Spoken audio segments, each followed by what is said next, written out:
Hello students, I wanted to record myself giving feedback to a student on a sample persuasive essay paper to give you a sense of what I'm looking for, when I'm grading, and also just so you could see a strong example of student writing.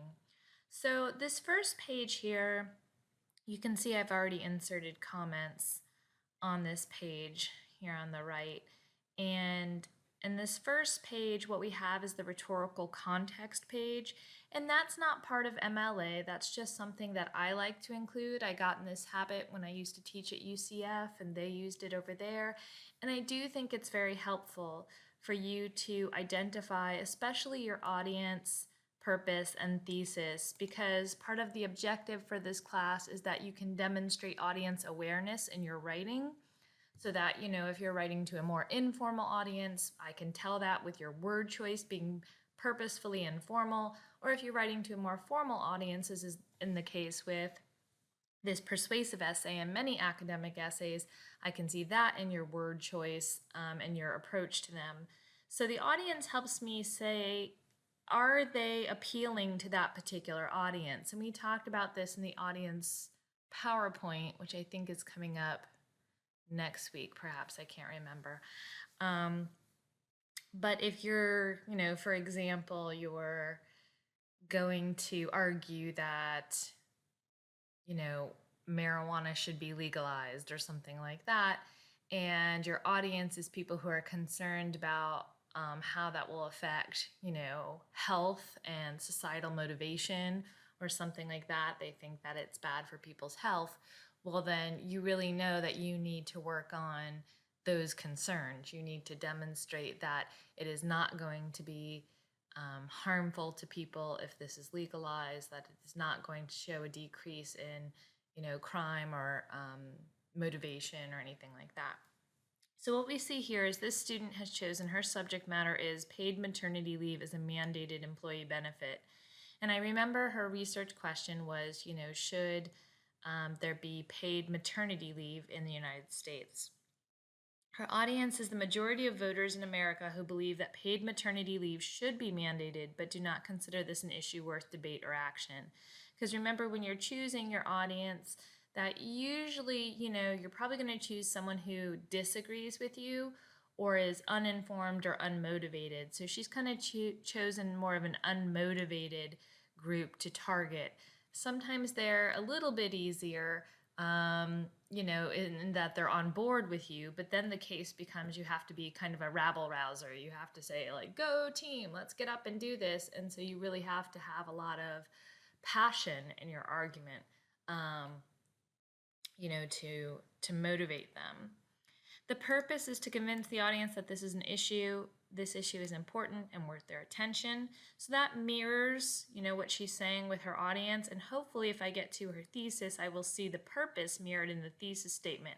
Again, that tells me as your instructor, this isn't something you would do if you were writing a persuasive essay, in real life, quote unquote. But this tells me that you know that a thesis works together with a purpose, that your thesis should be a statement of your purpose. So it says paid maternity leave would benefit American families and businesses alike and should be a mandatory benefit for employees. So, yes, it seems to reflect this idea that this issue is important. And it gives specific reasons why. So it takes a stance. It's not factual. It's opinionated, which is important with the thesis, and it gives some kind of support why, because it would benefit American families and businesses alike. So there are two reasons there, and it avoids that FCAT listing structure that has become so mechanical and commonplace in a lot of academic writing. So that's nice. And you see here, the MLA format is correct. They've got all the required information here. They've got a title. You don't need the colon, but that's kind of a staple of academic writing to have, your subject matter, a colon, and then something that elaborates on your subject matter there. So I'm going to go ahead and read through this and just comment as I'm going along. It says the United States, Swaziland, and Papua New Guinea are in a class by themselves. It is hard to imagine what these three countries could have in common to the exclusion of all other developed nations in the world. The answer is simple: paid maternity leave for new mothers. Every other developed country in the world protects the ability of working mothers to have a period of time off from their jobs with at least some portion of their income after the birth of a child. With America's position as a leader in human rights protection around the world, the United States' failure to ensure the right of women to be protected from financial distress during the months surrounding childbirth is shocking. Paid maternity leave would benefit American families and businesses alike and should be a mandatory benefit for employees. So there are a few things that I like about this, intro here. I do think it has a kind of attention grabbing first sentence where it says the United States, Swaziland, and Papua New Guinea, because usually the United States is such a powerful nation. We think about it in terms of being on par with nations like, the UK or China or things like that, but we don't think Swaziland and Papua New Guinea. And then, what they have in common is that they don't offer paid maternity leave for new mothers. And you can see in my commentary there that I did have a little bit of issue with the way it's worded here, but I knew what she meant. Also here, we see the use of a source. She's got a fact. Every other developed country in the world protects the ability of working mothers to have a period of time off from their jobs with at least some portion of their income after the birth of a child. This sentence, along with these facts about Swaziland, Papua New Guinea, and the United States. So all of this material is factual. It is not something you would think the student would just know off the top of her head. And so she cites it here parenthetically. And what this tells me is this title record with quotations around it is that there's probably not an author because quotations are reserved for titles. So if I go down to her works cited list, which is what I do when I'm grading, I say, okay, record, hold my place. And I look to the R's because works cited page should be alphabetically arranged. Correct, there's no author here. And there's the title, record 51% of moms get maternity leave. And MLA says that if you're citing in text, especially parenthetically, you can abbreviate. So she's demonstrated already kind of a sophisticated awareness of research and citation.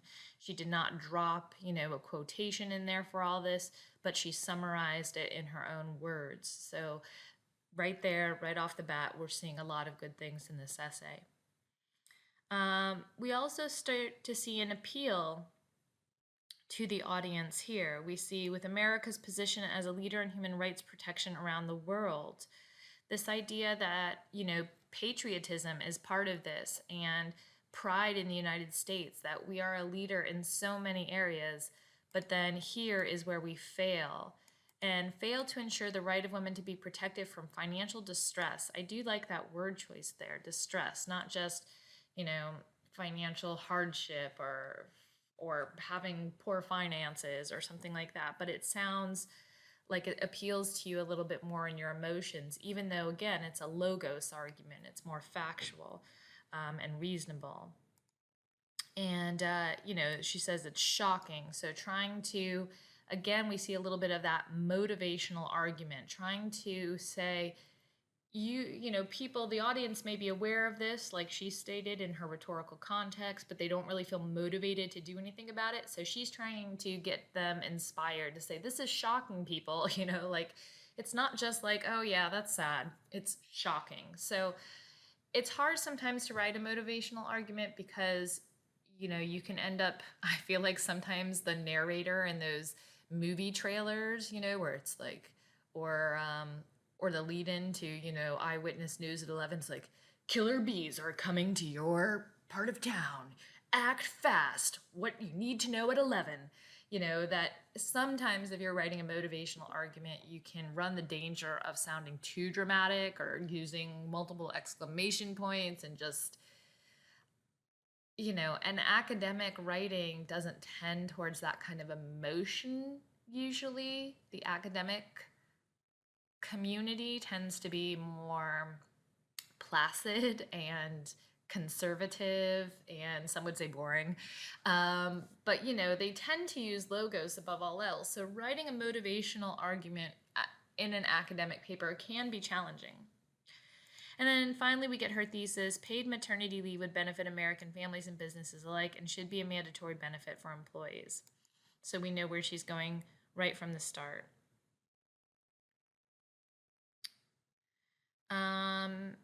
All right. And I probably won't read the whole paper, just we'll see. I'll skim a little bit as we go here and see what I think is worth commenting on. So here we have this paragraph, and it says, in the United States, employers are required to offer up to 12 weeks of leave under the Family and Medical Leave Act of 1993. This can be used in the case of sickness or other personal medical needs or to care for the needs of a family member. Employers are not required to compensate employees during this time, but are required to protect the employee's job until his or her return. Only full-time employees who have been employed for 1 year at a company which employs at least 25 employees are eligible for benefits under the law. FMLA is the closest thing American women have to protected maternity leave. So I really like this paragraph. I think it does a great job of giving the reader a sense of what the current situation is and kind of the history of it, and it does it really concisely, which can be a hard thing because this is not, if you look at legislation when it comes to protecting women or maternity leave or women's rights in the workplace, there have been other inroads, but she basically focuses on the major ones, and this is what women today use. If they need to leave their job after they take time off, they use the Family and Medical Leave Act. That protects them and means they're not going to lose their job. And so I think she does a great thing there. One of the little things to note is this also, which I mentioned later, I think in the diction PowerPoint, is that if you're using these terms that are longer and can be abbreviated, the first time you want to spell it out, and then you can include the abbreviation, and thereafter you can just refer to the abbreviation.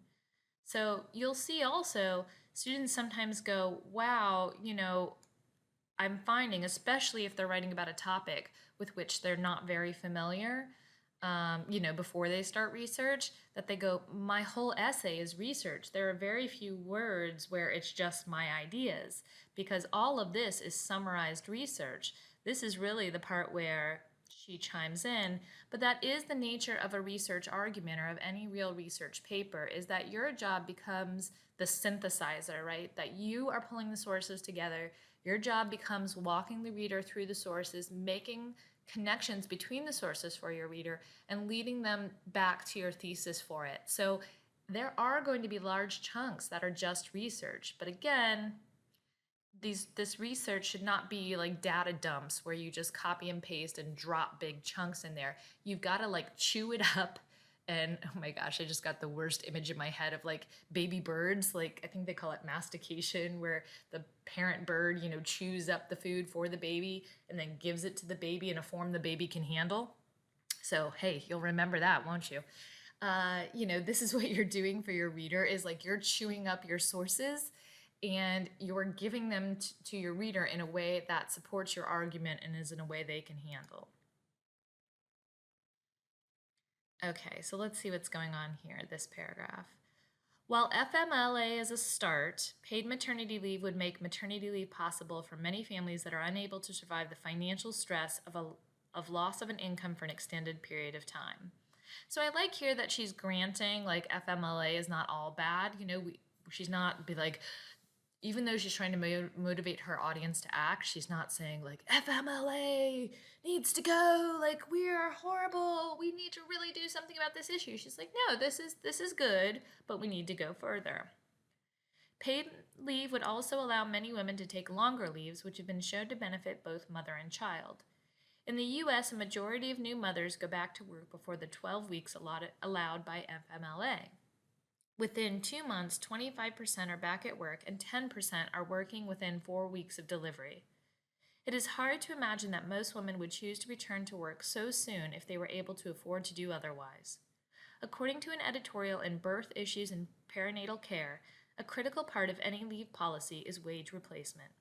Many American families live from paycheck to paycheck and would not be able to afford to take maternity leave without supplemental income. So a few things I think are wonderful here. We've got a topic sentence And a topic sentence is like a thesis for your paragraph. It states the main point of the paragraph, and all the other details are about supporting that. So again, here is where your voice comes in. Is you're like, here's my point, and then you summarize the research to support all that and synthesize, how it connects to that point. So she's saying, this is a financial strain, and many people, it's not possible for them to take off this long. So she talks about, she gives statistics. About 25% are back at work and 10% working within 4 weeks of delivery. And we've got, again, sophisticated MLA use. I'm assuming there are 2 sources by learner, and that's why she's including the author and the title here. So if I go down to works cited page, learner.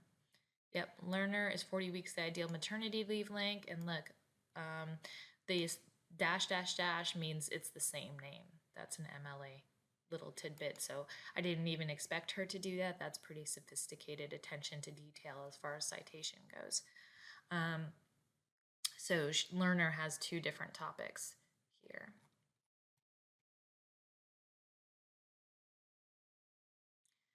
And let's see.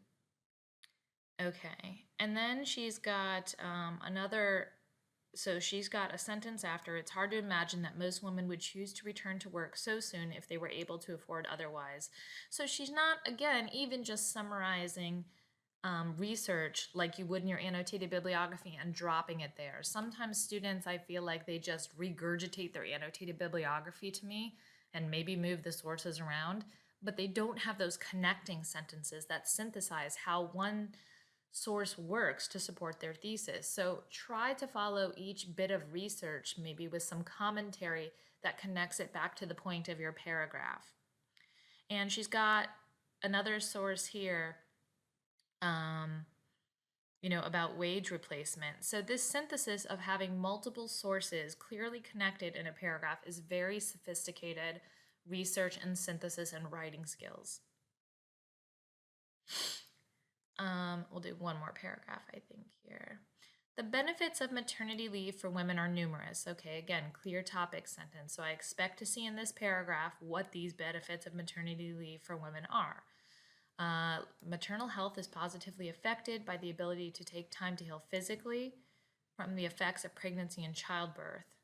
So then that's her idea, and then we've got the facts to support that. According to a study published by the National Bureau of Economic Research, maternal depression is reduced by longer maternity leave, and the overall health of mothers who take longer leaves is improved. Maternity leave also gives mothers time to establish successful nursing relationships with their infants, which protects mothers from breast and ovarian cancer later in life. Maternity leave also allows women and their families a period of time to adjust to the addition of a new baby. These benefits pale in comparison to the joy that a mother gets from spending time with her newborn child. That time is fleeting, and all mothers should be able to take the time to savor it without undue financial stress. So in there we see, the word choice really reflecting a formal relationship with her audience and an educated tone. So we've got a few good things going on there. And I won't read this paragraph, but children reap benefits from maternity leave as well. So we've got, the benefits for women, the benefits for children, the benefits for babies that are not just health related but developmental. And then here it looks like we get kind of an opposing view, because it says the most common stumbling block to the adoption of more generous leave policies is money. Business leaders often oppose such measures, assuming the cost would be prohibitive. So this is what the opposing side says. And then, but here she gives us an example of how California offers paid family leave, and yet, it's workable for them. And then we get another opposing view. Others argue against paid leave because of the effect on productivity or cause understaffing issues. However, the above-mentioned survey found that paid family leave either had no impact or positive impact on productivity, performance, turnover, and morale.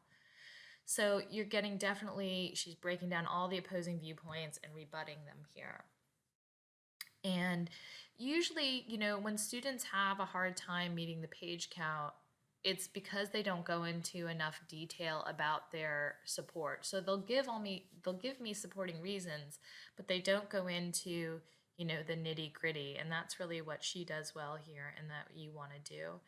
And then cuz here you can see there's like an example of someone in Yahoo, CEO of Yahoo, and what she did for paid maternity leave, and that's one example. It could have been a sentence, but she explains it throughout a paragraph.